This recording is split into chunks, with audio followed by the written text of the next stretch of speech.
السلام علیکم ناظرین، آپ دیکھ رہے ہیں ہمارا YouTube channel Pakistan writers wing. میں ہوں آپ کا میزبان محمد عبداللہ۔ ناظرین،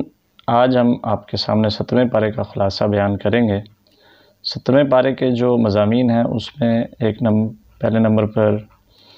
جو ہے وہ یہ بتایا گیا ہے کہ انسانوں کے حساب کتاب کا وقت جو ہے وہ قریب آ چکا ہے، لیکن وہ لوگ اس سے غفلت برت رہے ہیں۔ اس کے بعد دین کو سیکھنے کا ایک طریقہ، مختلف میتھڈز ہیں علم حاصل کرنے کے، دین سیکھنے کے۔ ان میں ایک میتھڈ یہ ہے کہ جہاں آپ مطالعہ کریں، جہاں آپ جو ہے نا بیانات سنیں، وہیں پر آپ سوال کریں اہل علم لوگوں سے۔ تو جس چیز کا علم نہ ہو اس بارے میں سوال کریں، پوچھیں۔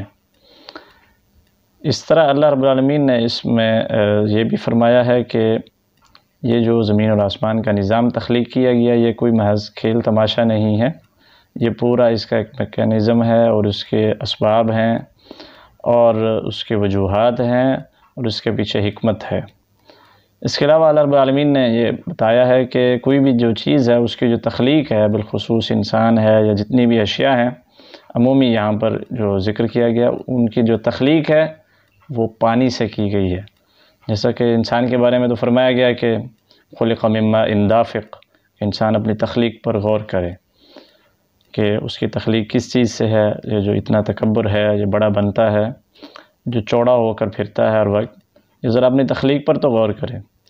اس کے علاوہ اللہ رب العالمین نے یہ بتایا ہے کہ حالات جو ہے نا وہ بدلتے رہتے ہیں، کبھی مشکل حالات آ جاتے ہیں، کبھی آسائشیں مل جاتی ہیں۔ تو طریقہ کیا ہے دونوں حالات میں رہنے کا؟ طریقہ یہ ہے، اگر آسائش ہے، حالات اچھے ہیں، تو کیا کرنا ہے؟ تو اللہ تعالیٰ کا شکر ادا کرنا ہے، اللہ کے احکامات کے مطابق چلنا اور رہنا ہے۔ اگر حالات میں تنگی آ گئی ہے تو پھر صبر کا مظاہرہ کرنا ہے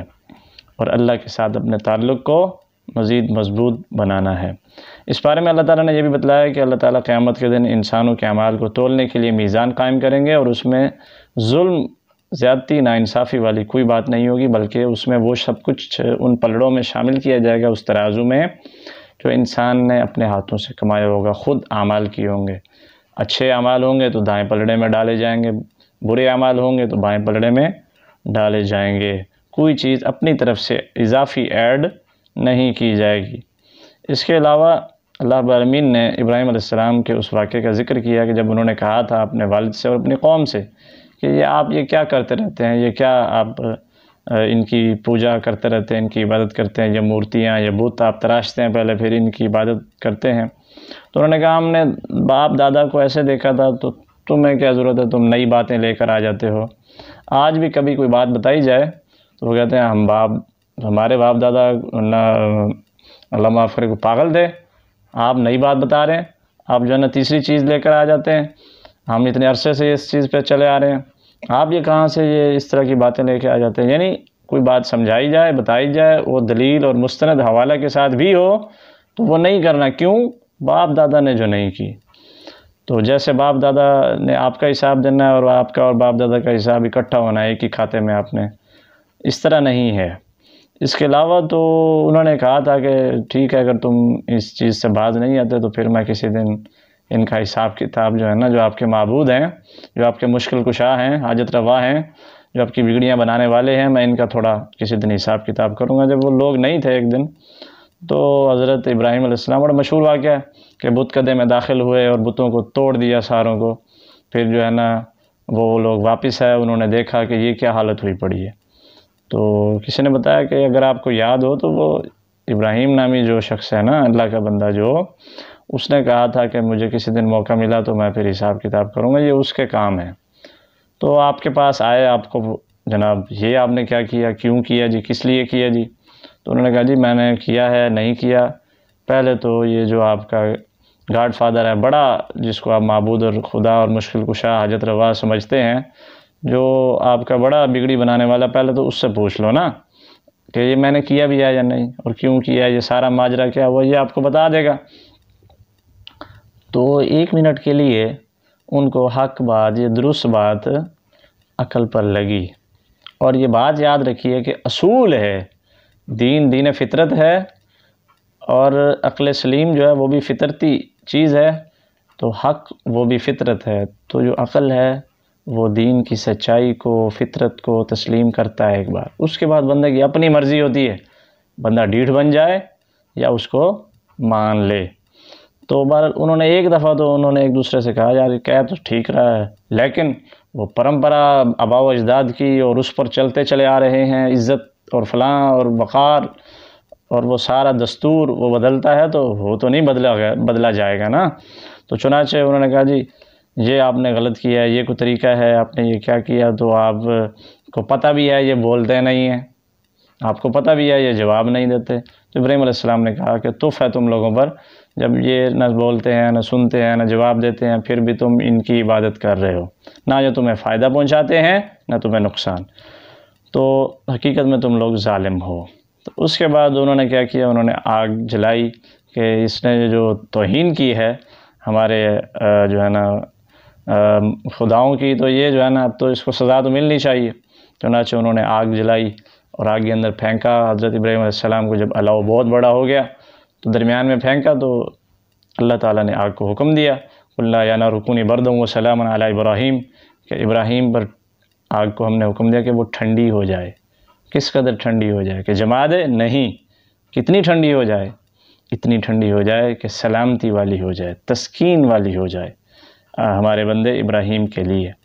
تو جو ان پر سازش کی گئی اللہ تعالیٰ نے اس سازش کو ناکام بنایا۔ اس سورہ میں جناب داؤد علیہ السلام کی حکومت اور ایوب علیہ السلام کے صبر کا بھی ذکر ہے کہ کس طرح ایوب علیہ السلام نے صبر کیا اور اللہ نے ان کی دعاؤں کو قبول کیا۔ اس کے علاوہ اس سورہ میں جناب یونس علیہ السلام کے واقعے کا بھی ذکر ہے کہ جب آپ مچھلی کے پیٹ میں شدت غم سے دوچار تھے تو آپ نے پروردگار عالم کو ندا دی کہ لا الہ الا انت سبحانک انی کنت من الظالمین۔ تو یہ فریاد سن کر اللہ تعالیٰ نے ان کے دکھوں کو دور فرما دیا، اور ساتھ ہی یہ اعلان فرما دیا کہ جو بھی کوئی حالت غم میں جناب یونس علیہ السلام کی طرح دعا کرے گا اللہ تعالیٰ اس کی آزمائش، مشکل، حاجت، پریشانی کو دور کر دیں گے۔ تو اس کے بعد آپ صلی اللہ علیہ وآلہ وسلم کے منصب جلیلہ کا بھی ذکر ہے کہ اللہ تعالیٰ نے آپ کو دونوں جہانوں کے لیے رحمت بنا کر بھیجا ہے۔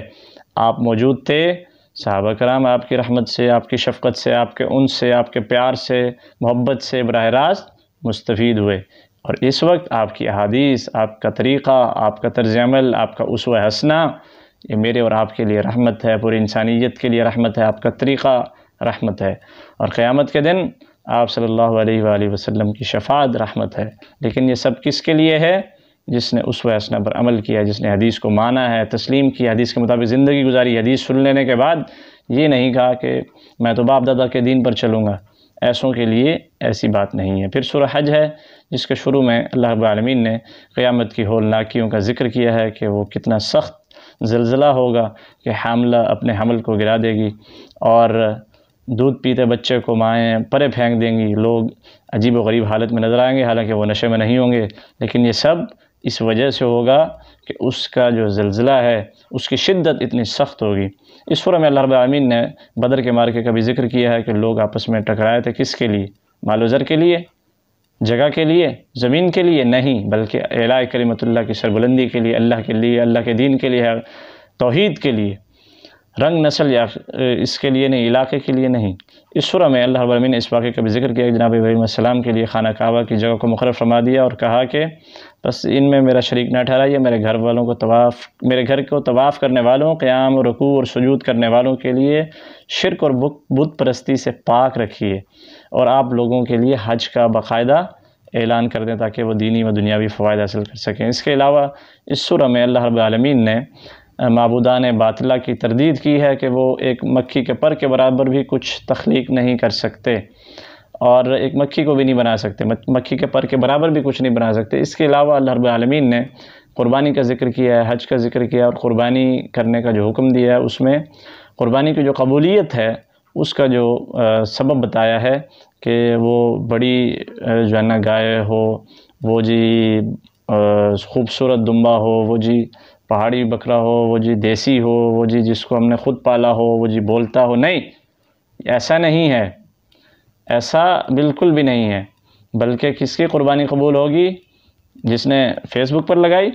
جس نے اس کا ٹرینڈ بنایا کہ جی وہ اتنے کلو ہم اس کو مکھن کھلا رہے ہیں، جس نے یہ سارا دن چینلز کے لیے یہ کام کیا، نہیں، بلکہ کس کی قربانی قبول ہوگی؟ بلکہ ہر عبادت اس کی قبول ہوگی، اسپیشلی قربانی اس کی قبول ہوگی جس نے تقویٰ کے ذریعے اختیار کیا، اللہ کی خشیت، اللہ کی رضا کے حصول کے لیے جس نے قربانی کی ہے، اس کی قربانی قبول ہوگی۔ اور اسی طرح دیگر عبادت کا معاملہ ہے کہ اسی کی عبادت قبول ہوں گی جن کے دلوں میں اللہ کی خشیت ہے، اللہ کا تقویٰ ہے، اللہ کا خوف ہے، کہ وہ اللہ کی رضا کے حصول کے لیے عبادات کو سر انجام دیتے ہیں۔ وآخر دعوایا ان الحمد للہ رب العالمین۔